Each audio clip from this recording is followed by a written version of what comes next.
For Pity's Sake Audio Productions presents That Looks on Tempests, Thoughts on the Nature of Love by Barbie Robinson, read by the author.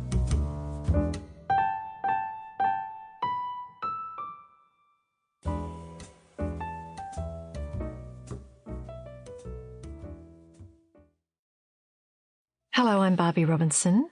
This is my third solo book of poetry that looks on tempests, thoughts on the nature of love, published by For Pity's Sake Publishing. I hope you enjoy the work and that you'll find something in it with which you identify.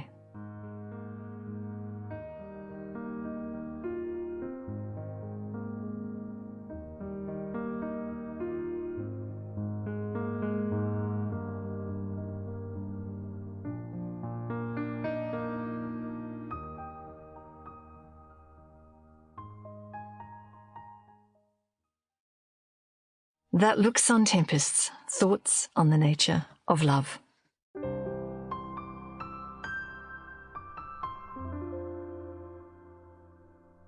Sonnet 116, William Shakespeare. Let me not to the marriage of true minds admit impediments. Love is not love which alters when it alteration finds, or bends with the remover to remove. Oh no, it is an ever-fixed mark that looks on tempests and is never shaken. It is the star to every wandering bark, whose worth's unknown, although his height be taken.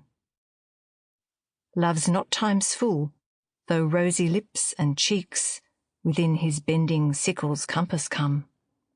Love alters not with his brief hours and weeks, but bears it out, even to the edge of doom. If this be error and upon me proved, I never writ, nor no man ever loved. I cannot remember when I first read Shakespeare's Sonnet 116, Let me not to the marriage of true minds. It is, I think, the perfect expression of love, that much abused and bandied about emotion and word. How, for instance, do we differentiate between I love your dress and I love you, in depth and meaning? I love coffee gelato, a freshly made bed, a hot bath, a pot of tea. But how is that different from the way I love my spouse, my parents, my children, grandchildren, friends? It's something to do with the English language, perhaps. We are Sample complete. Ready to continue?